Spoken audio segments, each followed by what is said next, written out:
The most exhausting person in your life is not the toxic one, it is the one who does not know they are toxic. The dangerous person does not scream in your face. They smile, they apologize, and they drain you without you understanding why. Think about this. Who in your life makes you exhausted even though they have never really done anything wrong? We spend so much energy protecting ourselves from the wrong people. We watch out for the liars, the manipulators, the obviously cruel individuals. But the people who truly drain us are often the ones we never suspect. They are not trying to hurt us. They do not wake up planning to make our lives harder.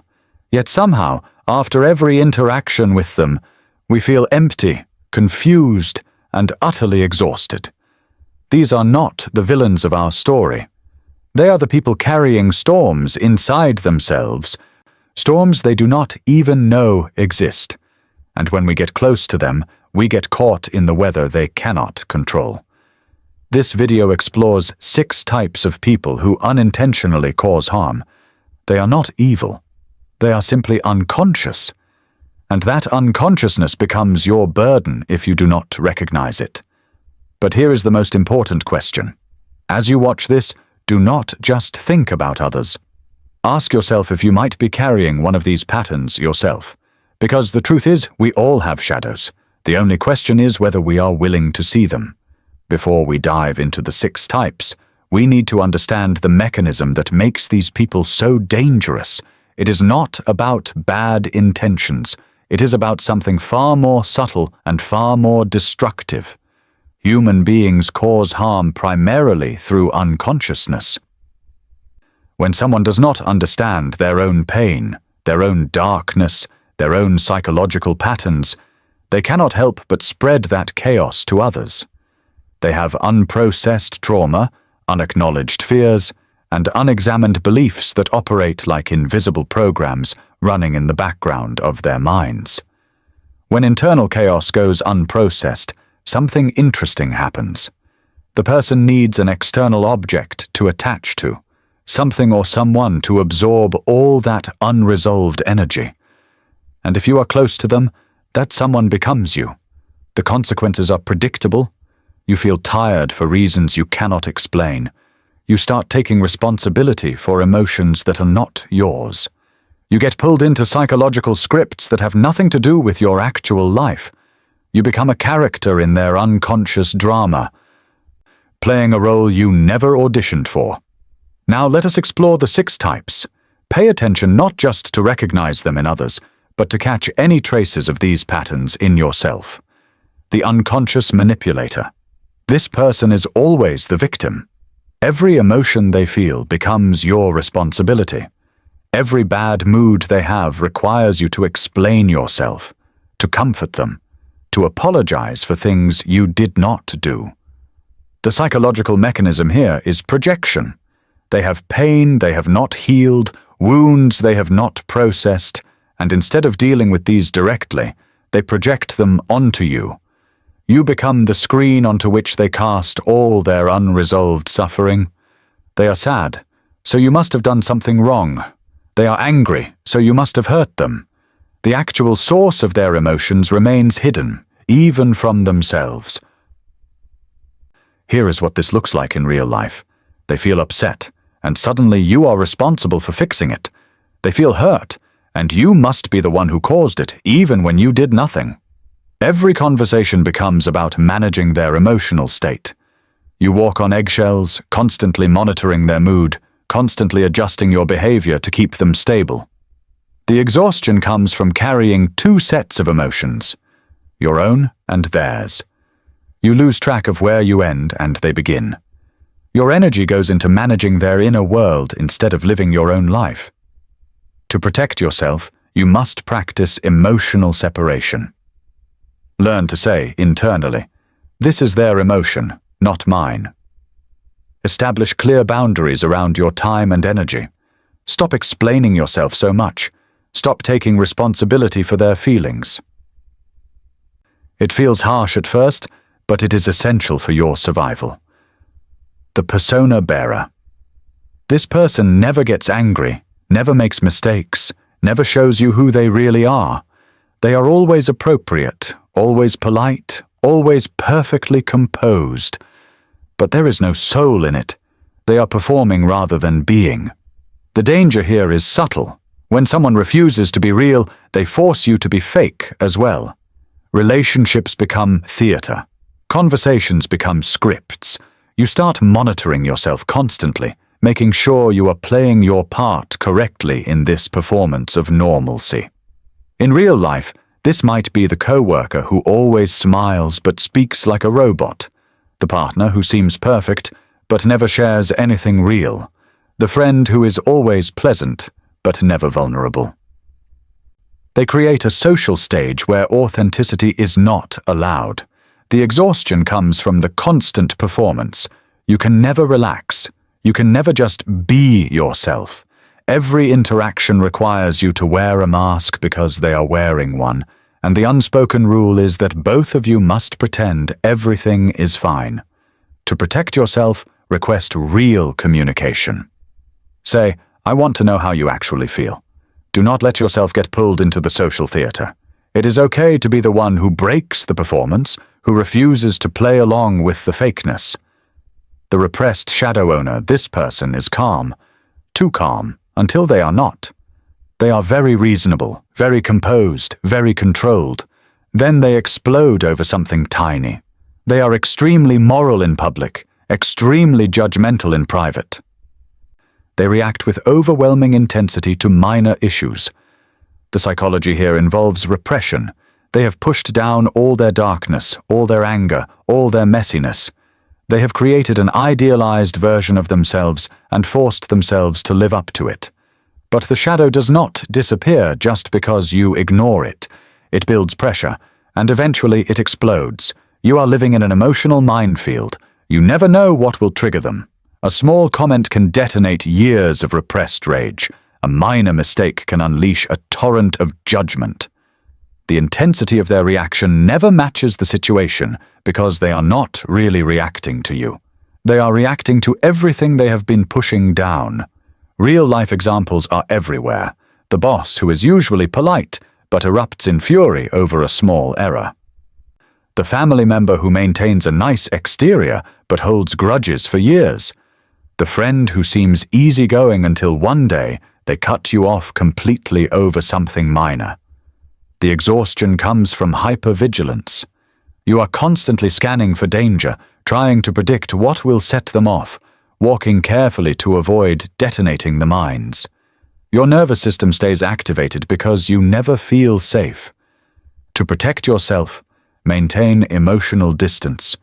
Do not try to calm them down when they explode. Do not take their intensity personally. Their reactions are about their repressed material, not about you. Give yourself permission to step back from relationships that require you to constantly monitor for explosions. The moral controller, this person always judges, always teaches, always knows the right way. Their favorite phrase is, "I am just trying to help you." They position themselves as the authority on how life should be lived, how people should behave, what is right and wrong. The danger is that they use guilt and shame as tools of control. They make you feel bad about your choices, your desires, your way of being. They present their preferences as universal truths. You start living according to their standards instead of your own. Your life becomes an attempt to earn their approval. In real life, this might be parents who use morality to control their children, co-workers who use rules to suppress others, friends who disguise judgment as concern. They always have an opinion about your choices, always have advice you did not ask for, always know better than you what you should do. The exhaustion comes from trying to meet impossible standards. You are never good enough because their standards are not really about goodness. They are about control. Every decision becomes heavy with the weight of their judgment. You lose touch with your own inner compass because you are so focused on their external one. To protect yourself, refuse to debate morality. When they start judging, simply state, "This is my choice." You do not need to justify your decisions to them. You do not need their approval. Their discomfort with your choices is their problem, not yours. The complexed individual. This person loves you intensely, then accuses you without warning. They are warm and affectionate, then cold and distant with no explanation. Their emotions do not match the situation. Small things trigger enormous reactions that seem to come from nowhere.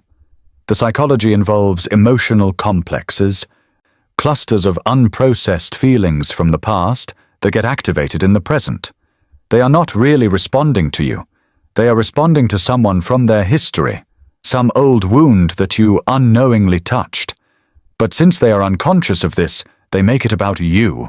You are always walking on eggshells. You live in constant fear of activating their old wounds. A playful joke becomes a betrayal in their mind. A minor delay becomes abandonment. Their reactions are so disproportionate that you start doubting your own perception of reality.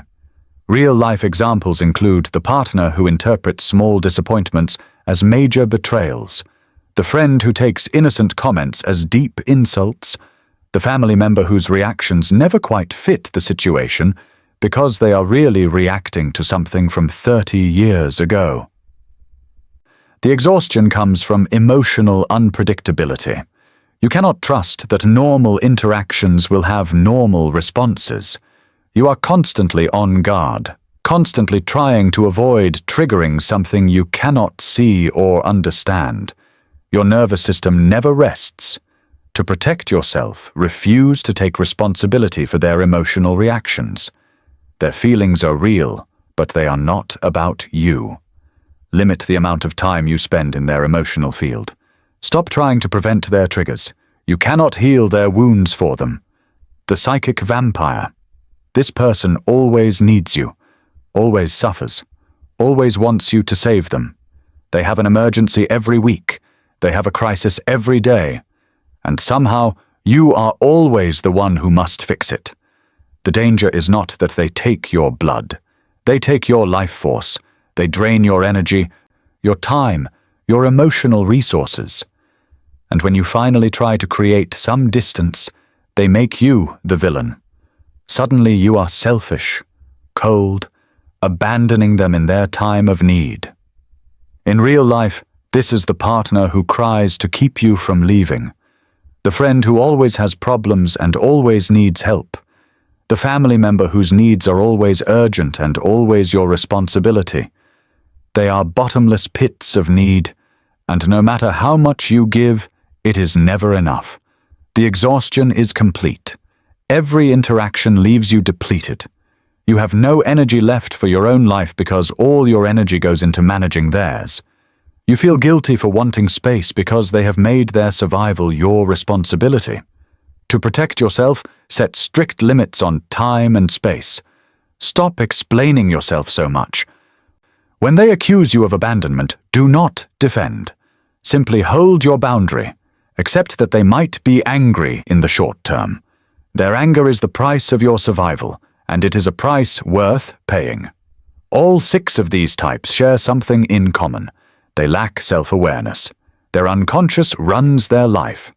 The chaos inside them spills out into the environment around them, and if you are close, you get soaked in that chaos. But here is what makes this truly complicated. These people are not monsters. They are suffering. Their unconsciousness is not a choice. It is often the result of their own unprocessed trauma, their own painful histories, their own survival mechanisms that once protected them, but now harm both them and others. Understanding this does not mean you must sacrifice yourself. Compassion for their struggle does not require you to drown in their unconsciousness.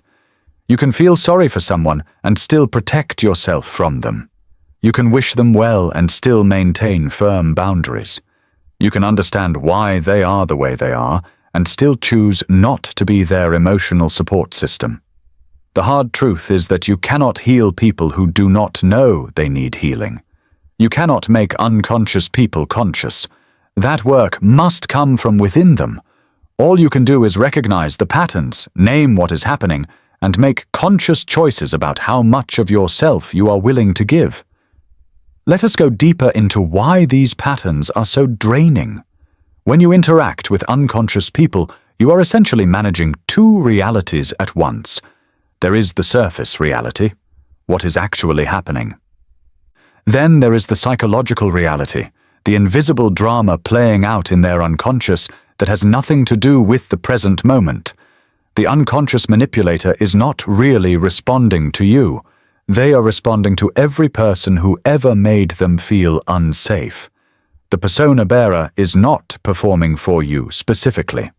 They are performing for the internalized critic who told them authenticity was dangerous.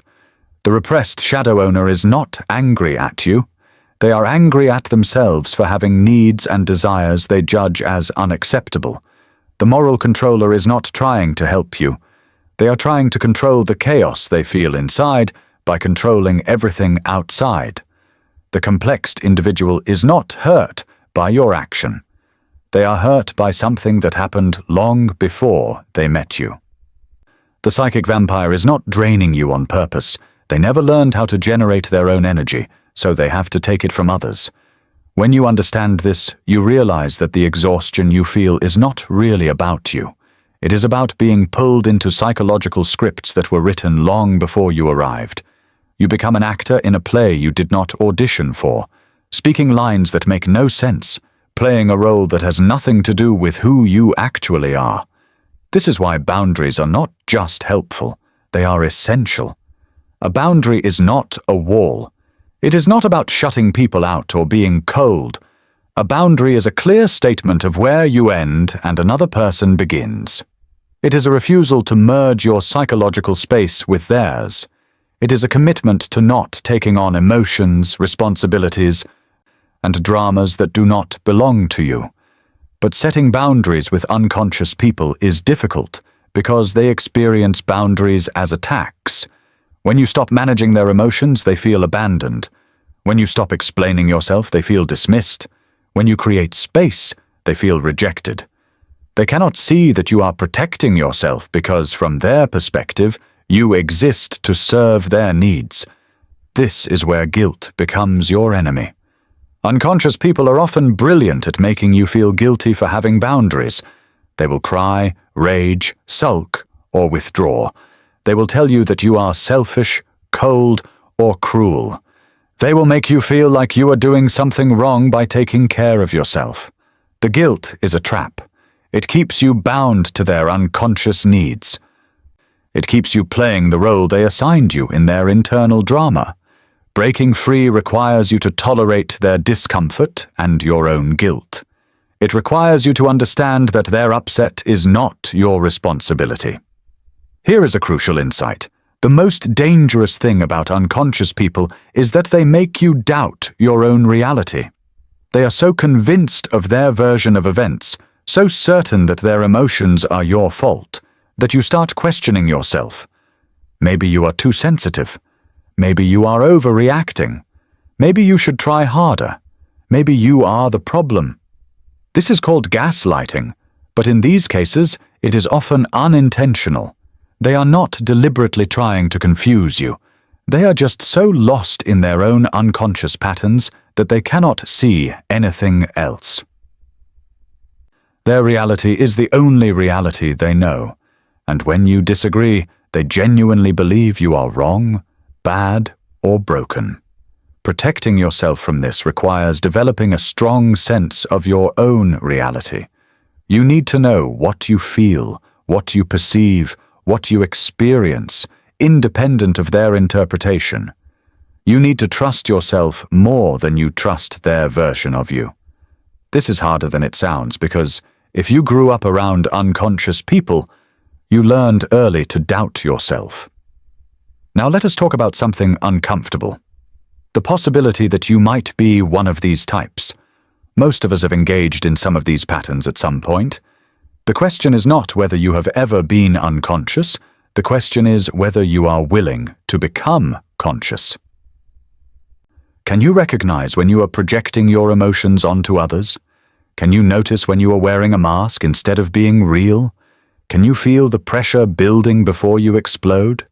Can you see when you are using guilt to control people? Can you recognize when your reactions are about the past rather than the present? Can you notice when you are draining others because you have not learned to generate your own energy? Consciousness begins with recognition. You cannot change what you cannot see. The people in this video are not villains. They are examples of what unconsciousness looks like. And all of us have unconscious patterns. The only difference between those who grow and those who do not is willingness to look at the parts of ourselves we would rather ignore. Self-awareness is not comfortable. It requires you to see your own manipulations, your own masks, your own repressed anger, your own controlling behaviors, your own unhealed wounds, your own neediness. It requires you to stop blaming others and start taking responsibility for the chaos you create. It is hard work, it is humbling work, but it is the only way to stop being an unconscious person who drains others. If you recognize yourself in any of these patterns, do not despair. Recognition is the first step. The fact that you can see it means you are becoming conscious. Now the question is what you will do with that awareness. Will you justify it, defend it, explain it away, or will you own it, work on it, and commit to changing it? Change requires more than just understanding. It requires action. If you are an unconscious manipulator, learn to take responsibility for your own emotions.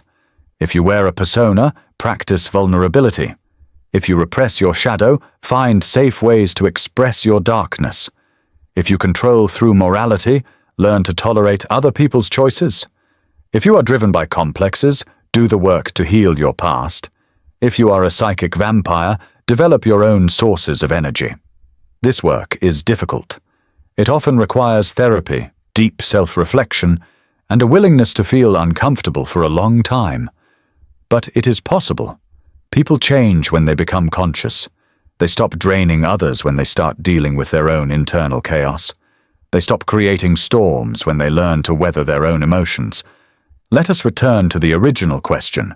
Who in your life makes you exhausted even though they have never really done anything wrong? Now you have a framework for understanding why. They are not evil. They are unconscious, and their unconsciousness becomes your burden unless you recognize it and protect yourself. The most important insight from all of this is simple but profound. Danger does not lie in other people. It lies in unconsciousness, both in them and in yourself. When you are unconscious, you cause harm without meaning to. When others are unconscious, they drain you without intending to. The solution is not to avoid all difficult people. The solution is to become more conscious yourself and to recognize unconsciousness in others. This means learning to see patterns instead of just reacting to behaviors. It means understanding the psychology beneath the surface. It means developing the ability to separate what is yours from what is theirs. It means setting boundaries without guilt. It means protecting your energy without apology. It means becoming responsible for your own healing instead of expecting others to fix you. Here is the final truth. You cannot control whether other people become conscious. You can only control your own level of awareness. But when you do the work to become more conscious, something shifts. You stop attracting unconscious people because you are no longer playing the roles they need you to play. You stop tolerating behaviors that drain you because you value your own energy too much. You stop getting pulled into dramas that are not yours because you can see them for what they are.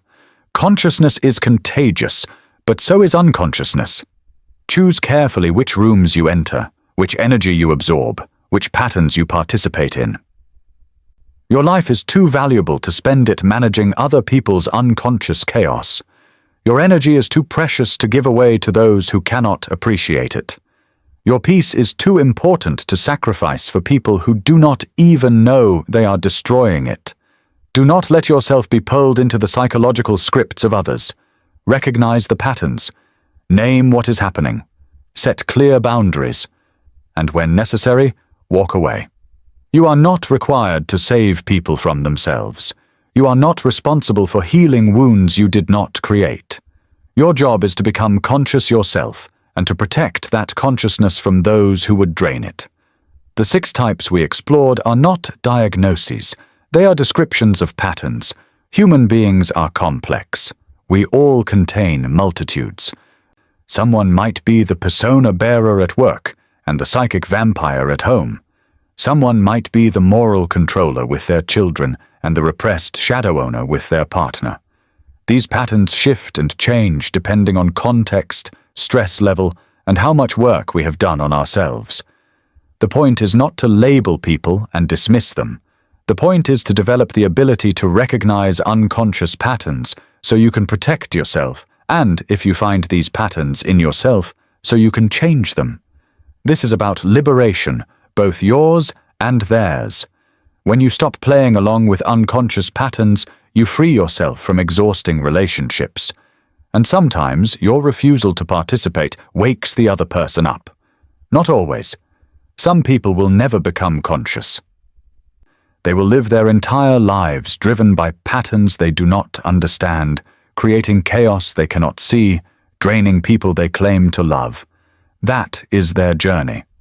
Your journey is to recognize these patterns, establish boundaries, and protect your own consciousness. Remember this: the most exhausting person in your life is not trying to exhaust you. They are just unconscious. And consciousness is the only solution, both for them and for you. Which type have you encountered most? Just comment a number, 1 through 6. Real comments help this video reach people who need it.